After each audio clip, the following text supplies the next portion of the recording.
Welcome to part 2 of my reaction series to the Tradition Delusion, a clip from a conversation between Jordan Peterson and Sam Harris. I already gave you the long introduction in part 1, so let's just get right into it.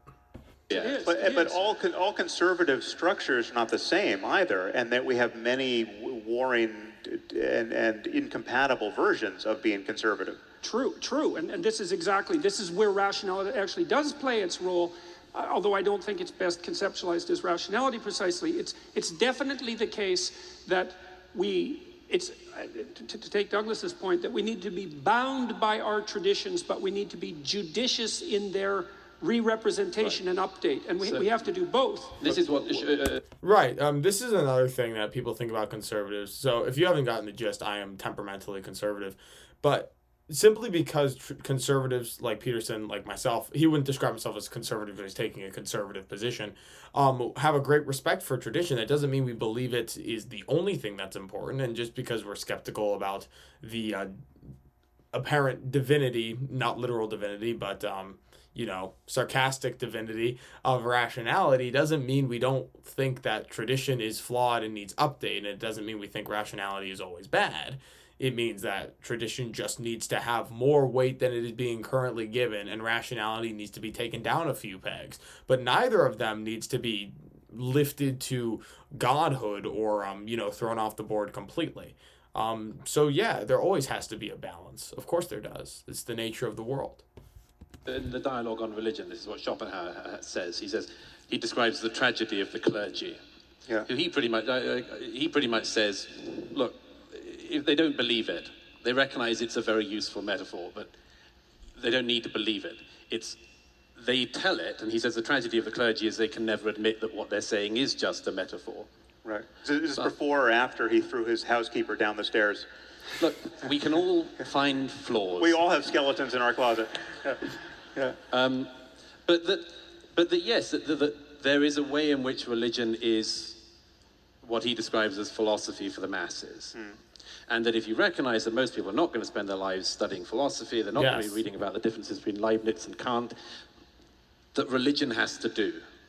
Now, I'm not saying that I agree with that particularly, but there's a heck of an argument within there, which a lot of people will be living their lives in.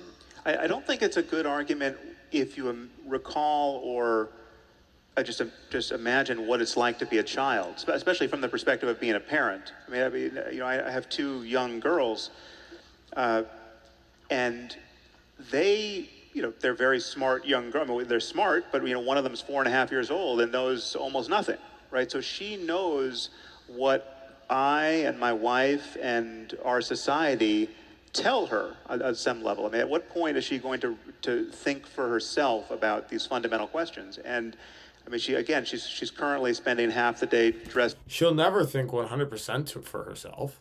She'll think more for herself than just what she is told, but fundamentally, barring some extreme internal revolution, Sam Harris's daughter will think within the generalized framework of analysis and value that he gave her. And that's good. That's a good thing to take cues from those that came before. And as you grow older and as you grow wiser, it's not going to be one-to-one, of course, but she will take generalized cues and work within the framework that he gave her. And that's a good thing.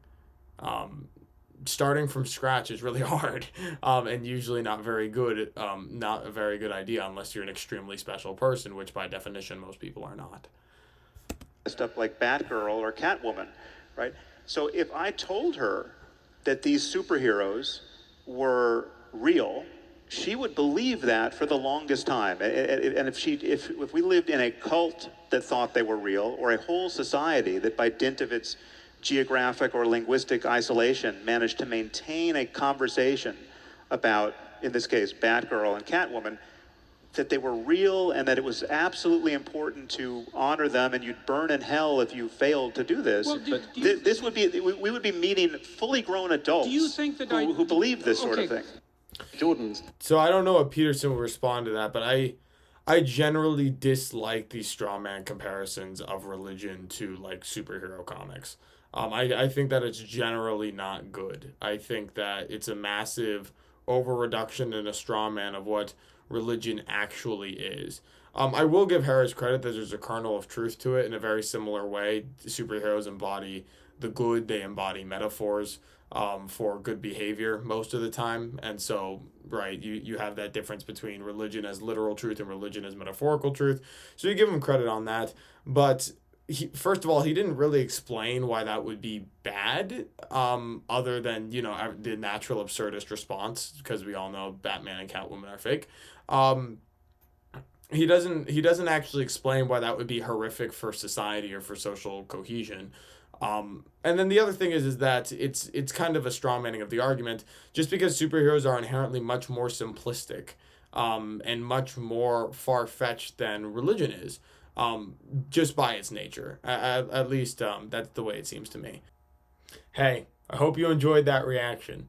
If you did, let me know by dropping a like. And if you want to see more of my content, please consider subscribing. Now, if you didn't like what I had to say, or if you have any ideas to contribute of your own, please let me know down in the comments below. If you want to explore the broader Pangburn universe or see some more of my stuff just right now, click one of the buttons that are waving around my head. I hope to see you guys all out there engaging in the war of ideas.